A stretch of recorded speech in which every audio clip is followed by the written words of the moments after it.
Hello and good morning, everybody. It's me, Julian, and today I would like to continue my short series of personal reflections on reading and writing and studying and how this can also be helpful in your life by talking about reading and how you can make reading part of your daily life, part of your ritual, part of your routine, and how you can just make reading enjoyable and how you can make books a part of your life in a meaningful way. And I want to give you some practical advice, which is to say I want to talk very specifically about some of the strategies that have worked for me, but I also want to speak in a more general sense about the importance of reading, the pleasure of reading, if you will, and hopefully in so doing tacitly encourage you to pick up a book and simply relish the opportunity to read. As Schopenhauer quipped, when we buy a book, we would ideally also be buying the time to read it. Which is to say that fundamentally reading, and I think this cannot be overstated, is also an act of self-transcendence. It's a way of doing something for yourself. It's a moment of interiority. It's an encounter with a text that thereby stages an encounter with yourself. As Susan Sontag put it, for her, reading was a way of taking things seriously, of taking her life seriously, her thoughts seriously, but also taking the work seriously. And that it encouraged her, by means of becoming a reader, to become a writer herself.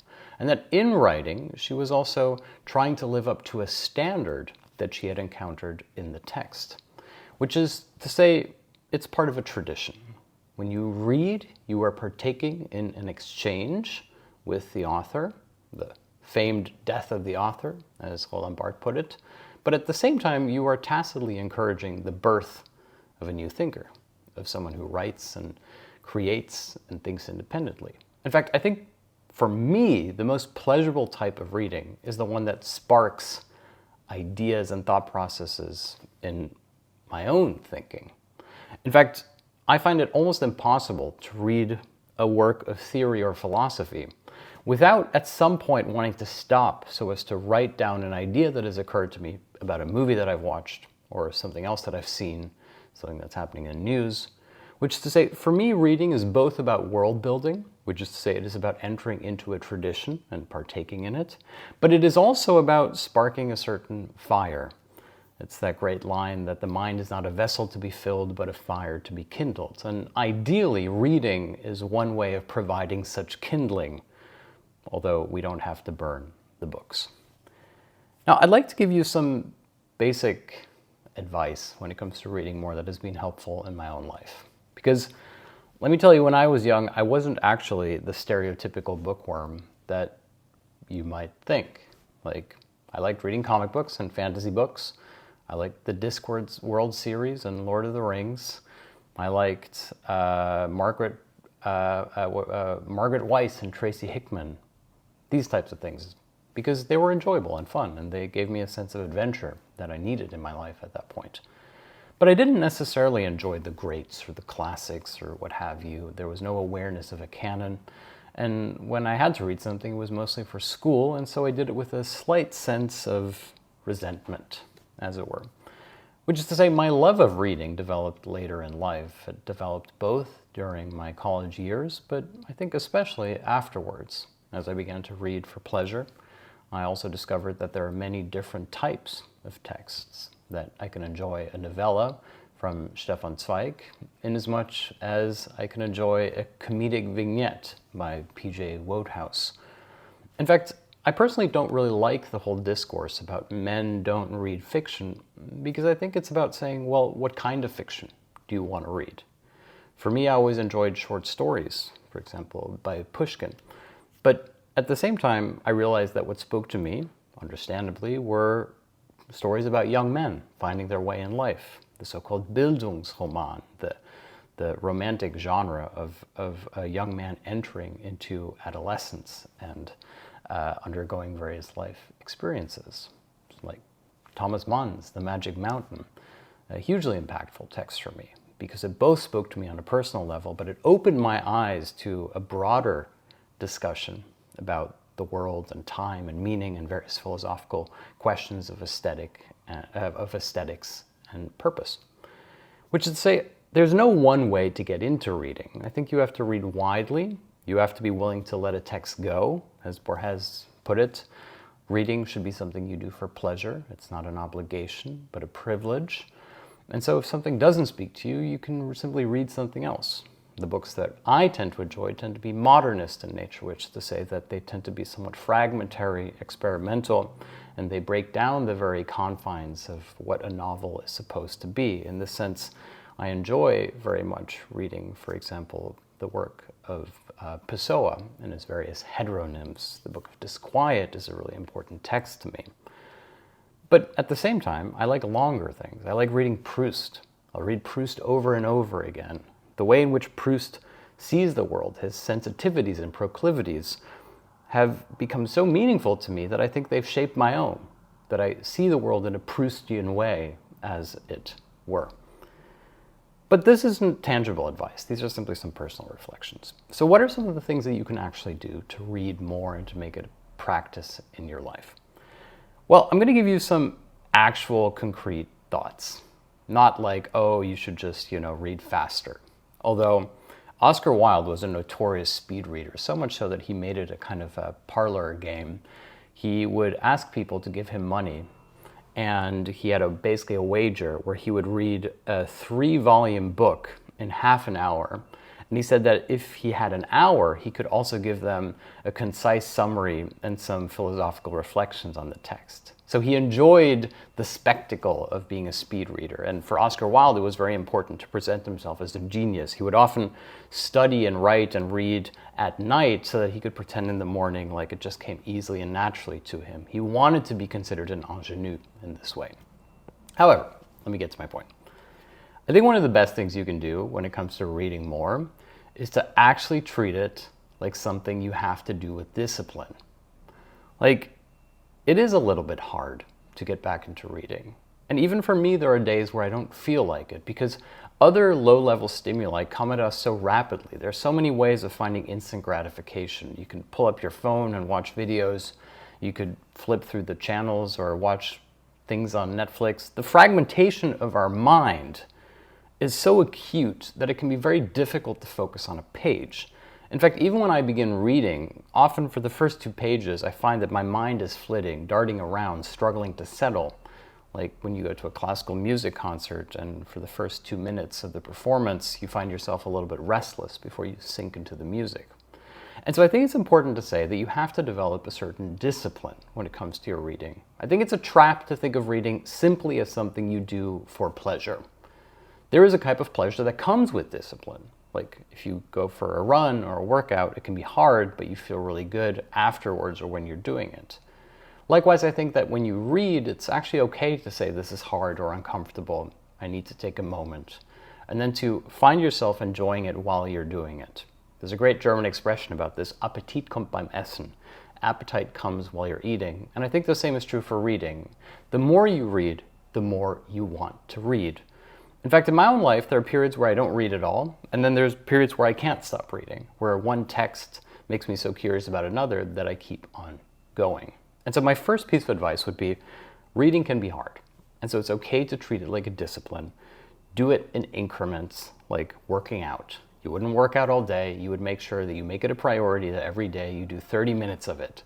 Likewise, in the beginning, treat reading like a discipline, and reward yourself for doing something hard. Now, my second piece of advice, and this is, I think, actually in many ways the most important one for me, is that I need a reason to read. I think it's a trap to think of reading as just something you do for pleasure, as I said before. Certainly, it is enjoyable, but this considers reading as something we do as a consumer, for entertainment. And if you judge it on that scale, it's very hard to not want to do other things. Like play a video game. It's going to be way more stimulating in like an immediate sense than reading a book. It's a different type of satisfaction, of course. It may ultimately be less rewarding. But if we think of reading simply as something we do for pleasure, although it's true, it shouldn't be a chore, I think we lose an element of it. Instead, and this is really important for me, reading is something I do because I want to mine the text for ideas and associations and thoughts as of yet unthought. Which to say, for me, it's about a broader philosophical project. I want to write and think about certain conceptual problems in philosophy and psychoanalysis, and by reading, I find examples that I can use for my work. And vice versa, it allows me to approach these problems in a different way. And so when I'm reading a text or watching a film, I'm actually encountering it, staging an encounter, as it were, with a preconceived notion of my own sensibilities, the things I find interesting.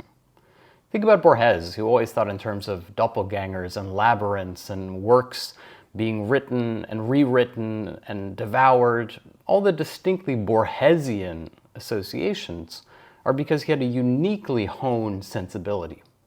Likewise, Thomas Mann has certain sensibilities, things that he puts in his novels. And so when you have a project that shapes your reading, whether it's you want to write a book review or you want to write philosophically or teach or think, it can be very helpful to read in that way. You're not studying the text per se, but you're allowing yourself to stage an encounter with it that can help you in your life. And you don't have to be a teacher or a philosopher or anything like that. You could simply have a notebook in which each and every day you cultivate your own sensibilities. You think about the world.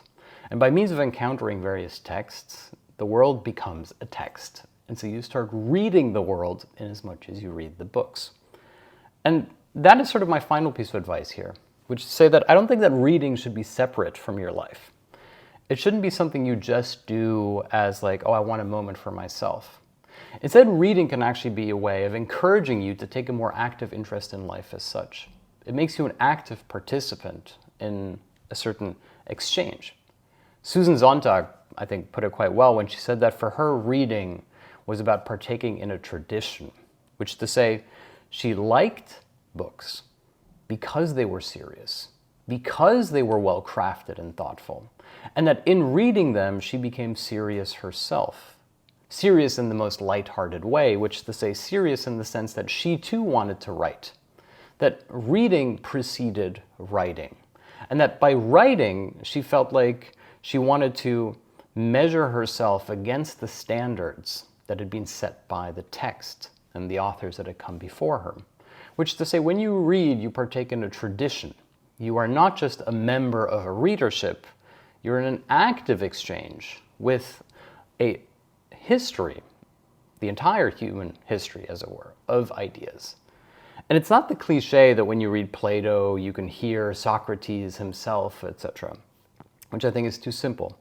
Instead, it's about realizing that there's a certain joy, a certain satisfaction to be derived from a serious engagement with the world, with ideas and thoughts and emotions and experiences. Whenever I see someone online say, it's not so deep, I feel a very deep pain, like a very genuine sense of despair. Because the truth is, things are that deep. Even the smallest things, the smallest sensations and experiences that you have can open up an entire life world of experience and thought. And if you don't hone that part of you, if you don't hone that sensibility, that sensitivity, you lose something precious. And I think that's actually what all of us fear, is that we're losing something valuable about what life is. And perhaps in a contemporary modern consumer society, that's the goal, to make us blunt, to blunt our edges. And reading can resensitize you to the world. It doesn't have to be escape. It's an escape into engagement, as it were. It's an escape into feeling more attuned and interested in the world, because when you're interested in things, books and movies and museums and classical music or rock concerts, when you're interested, when you're engaged, you have a stake. And you're no longer so afraid. You're no longer so afraid that you're missing out on something integral about the human experience.